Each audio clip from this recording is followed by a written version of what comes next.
Imagine you've got this billionaire, right? And he discovers that an entire town is just completely, utterly bankrupt. Oh, okay. Yeah, and then he finds out that he only needs to pay a single penny, like just 1 cent, to legally clear everyone's debt in that town forever. It's just a penny. Literally just a penny. But instead of just paying that penny, he decides to, he liquidates his entire fortune. He empties every single bank account, sells off all his assets, and just floods this town with all of his wealth. Wait, what? Yeah, he completely bankrupts himself in the process just to prove like the sheer extent of his love for those people. I mean, that makes absolutely zero economic sense. Right. Like, you would look at that person and think they're incredibly foolish or just deeply irrational. Exactly. Yeah. But according to the text we're diving into today, that is actually exactly how the divine economy operates. Which is wild because, usually when we look at religious doctrines, there's this expectation of a very rigid framework. Yeah, like a strict legal contract. Yeah. Right. Hmm. You follow the rules, you check all the right boxes, you pay your dues, and then, the deity hands over a proportionate reward. The ledger just balances perfectly. And honestly, we find a lot of comfort in that kind of predictable transaction. Way too. We really like things categorized into strict columns, debts and payments. It gives us this illusion of control. Yeah, absolutely. Well, the spiritual landscape we are looking at today for you all just throws that transactional ledger completely out the window. So welcome to this deep dive into our source material. Our mission today is to explore for you the profound and honestly sometimes super overwhelming concept of divine generosity within Catholic mysticism and theology. It's a huge topic. It really is. And we are pulling from two totally fascinating sets of sources to do this. First, we've got the historical and theological texts surrounding the Catholic devotion to the precious blood of Jesus, which is traditionally observed in July. And we are pairing that with excerpts from these late 19th and early 20th century writings of a mystic named Luisa Picaretta. She's referred to in these texts as the little daughter of the divine will. Which is such a striking title. And I think what ties these specific sources together so beautifully is just the unified vision they present of a deity. Yeah, it's not what you'd expect. Not at all. They both describe a God who, well, he isn't keeping a strict ledger. Instead, it's a God who is practically bursting with this desperate, almost unrequited desire to just give infinite gifts to humanity. And the incredible tension running through all of this, the part that's so hard to read sometimes, is humanity's stubborn refusal to just, simply receive those gifts. Yeah, we just won't take them. Right. So to really understand this wild generosity, I think we have to look at how it physically manifested in history first, particularly focusing on this July devotion to the precious blood. Like, where does this specific tradition actually come from? Well, the devotion itself has roots going way back to the early church fathers. But the official institution of the Feast for the Universal Church, that has a highly dramatic historical context. I'd love the history behind this stuff. Oh, it's intense. We have to go back to the year 1849. So Pope Pius IX is in exile. Wait, why was he in exile? He'd basically been driven out of Rome during the chaos of the Italian War of Independence. So he took refuge in this coastal city called Gaeta. Wow. Okay, so he is essentially a refugee at this point. Exactly. He's sitting there watching this violent war just tear his homeland apart, and he's completely stripped of his usual power and administration in Rome. That's a huge crisis. It is. And right in the middle of this intense geopolitical mess, the superior of the missionaries of the precious blood, a man named Don Giovanni Merlini, goes to the Pope. Okay. And Merlini urges him to extend the Feast of the Precious Blood to the entire church. He pitches it as a way to call upon divine assistance to end the war. Okay, let's unpack the underlying logic of that request for a second, because, why would dedicating the church to a blood devotion stop a physical, literal war? Right, it sounds disconnected, Huh. but it really comes down to this deep belief in spiritual currency impacting earthly realities. Spiritual currency. Yeah. In the theological framework Merlini was operating under, human wars are the result of sin, pride, and the violent clash of human wills. Just egos crashing into each other. Precisely. And the precious blood, conversely, represents the ultimate pacification. It is the absolute ultimate price paid, the highest act of humility and sacrifice. So the logic is, you overwhelm earthly violence by appealing to the highest possible spiritual currency. Ah, I see. Yeah, a physical crisis is met with this massive spiritual outpouring. So does it work? Like, does the Pope agree? He does. The Pope agrees to this in June of 1849, And remarkably, the revolutionary regime in Rome collapses shortly after, and he is able to return safely. Yeah. So he officially decrees the first Sunday of July as the feast, which, eventually leads to the entire month of July being dedicated to the precious blood. That is fascinating. So the history gives us the timeline, but the theology here goes way beyond just a 19th century geopolitical event, right? Oh, totally. Because our sources mention the theology of St. Thomas Aquinas and this traditional verse known as Pi Pelican, which translates to pious pelican. Right, this is medieval symbol. A mother pelican piercing her own breast to feed her starving chicks with her own blood. Which is such a visceral image. And the sources focus really heavily on this concept of the single drop. Let's clarify the actual math of this theology for a minute. The text says that just one drop of this blood possesses enough worth to save the entire world from every sin ever committed. I mean, why is that? It requires looking at the nature of who is actually shedding the blood. Aquinas, representing this long theological tradition, emphasizes that this isn't just some historical relic. Okay. It has infinite worth because of the hypostatic union. The hypostatic union, so that's the union of the divine in human natures, right? Exactly. The union of the infinite divine nature with human nature in the single person of the incarnate Word. Okay, so because the physical human blood belongs to a divine person, every single action, every single drop carries the full infinite weight of the divine nature. That is the core mechanism, yeah. You simply cannot separate the physical fluid from the divine identity. Therefore, a single drop contains infinite value. Mathematically, theologically, it's sufficient to wipe out any conceivable human debt across all of time. But, and this is a big but, the text emphasizes that all of it was shed. Yeah, the whole amount was poured out. Why, if one drop is enough? Well, not out of necessity. It was to demonstrate the sheer prodigality of divine love. It's a deliberate, agonizing choice to go infinitely beyond what is merely, sufficient. Man, that brings us right back to our billionaire analogy from the very beginning. It really does. It's liquidating the entire fortune just to prove a point. It's this overwhelming statement of love that completely defies logical economy. And what's striking in the source material is that this outpouring isn't viewed by the early church fathers as an ending. Right. They view it as a beginning. We see this vividly in the writings of figures like St. Augustine and St. John Chrysostom.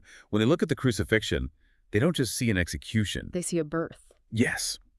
The book of Genesis describes Eve being formed from the side of Adam while he was in a deep sleep, right? Yeah, he's asleep, the rib is taken. Well, Augustine draws this direct, almost biological parallel to Christ on the cross. He argues that as Christ is, quote, sleeping the sleep of death, his side is pierced by a soldier's lance, and from that open side flows blood and water. And Augustine views this as a literal birth.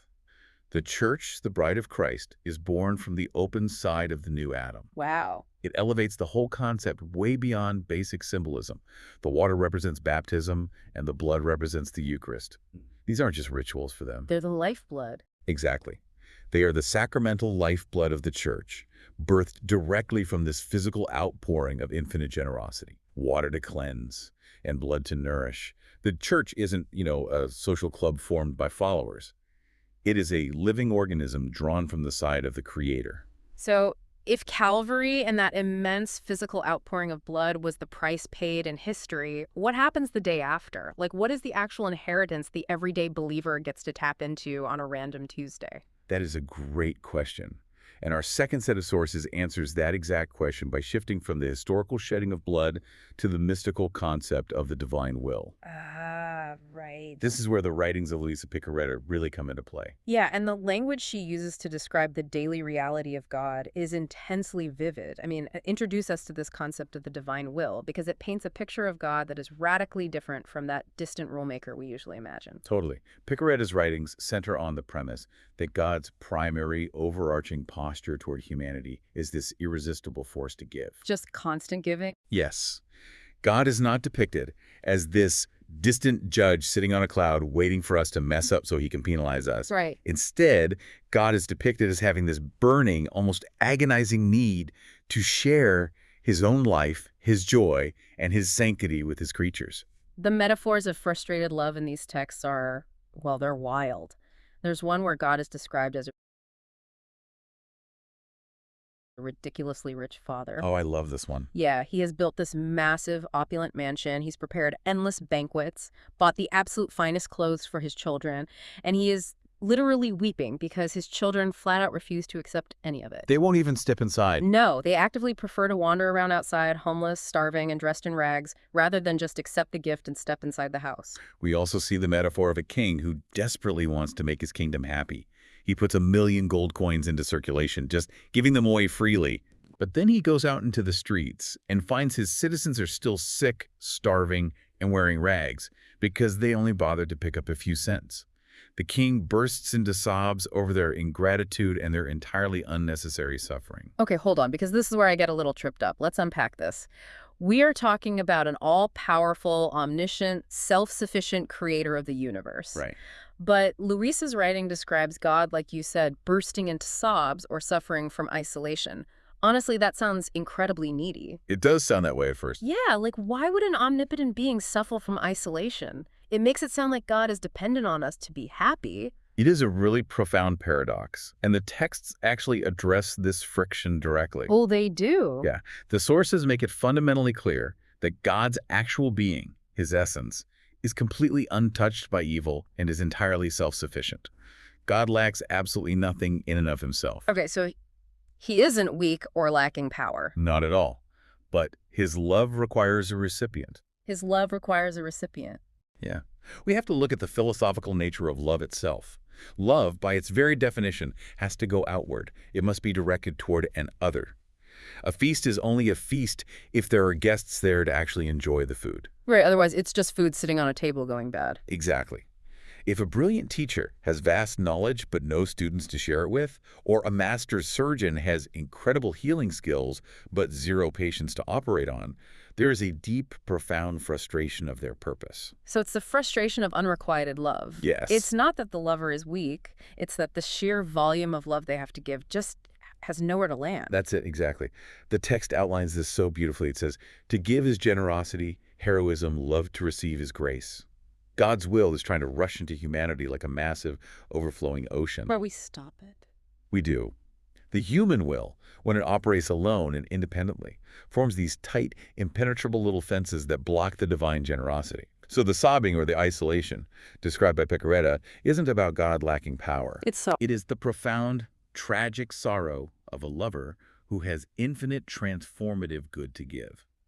But the beloved stubbornly refuses to open their hands to take it. I mean, think about the psychological reality of that for a moment. Someone offers you the keys to a mansion, and you choose to sleep in a dumpster because, what, you want to be the one in charge of the dumpster? That's exactly what it is. It's about control. It's completely about control. We would rather have a tiny sliver of miserable control than surrender to an infinite gift that requires us to admit we actually need help. That illusion of control is the core issue here. And it brings us to the actual mechanics of this divine exchange. Right, like how do we drop those fences? How do we overcome our own desperate need for control and actually receive this gift? Picaretta uses a very helpful imagery of clouds and the sun to explain this mechanism. Oh, let's unpack how that actually works in practice. So she describes the independent human will, our ego, our insistence on doing things our own way, our need for control, as thick clouds.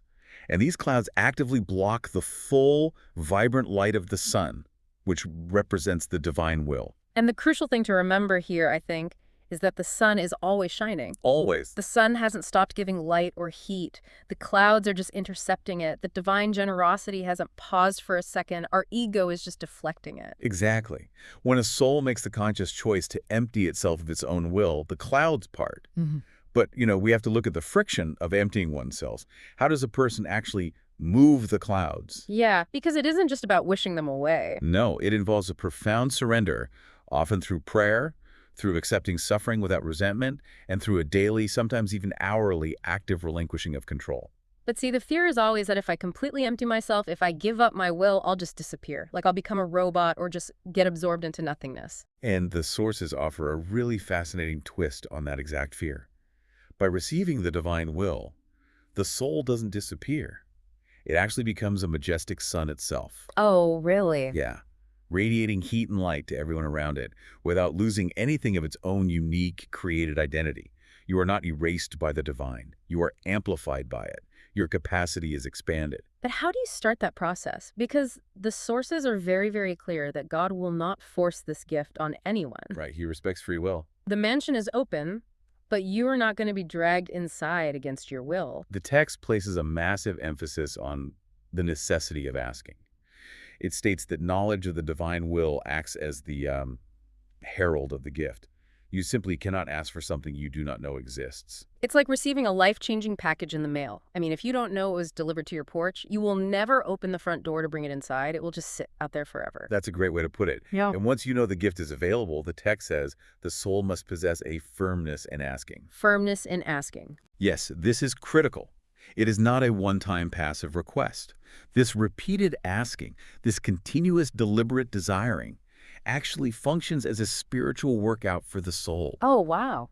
It takes time to build the capacity, the internal space, and the habit required to receive a gift that is so massive. By constantly asking, you are actively stretching your own internal container.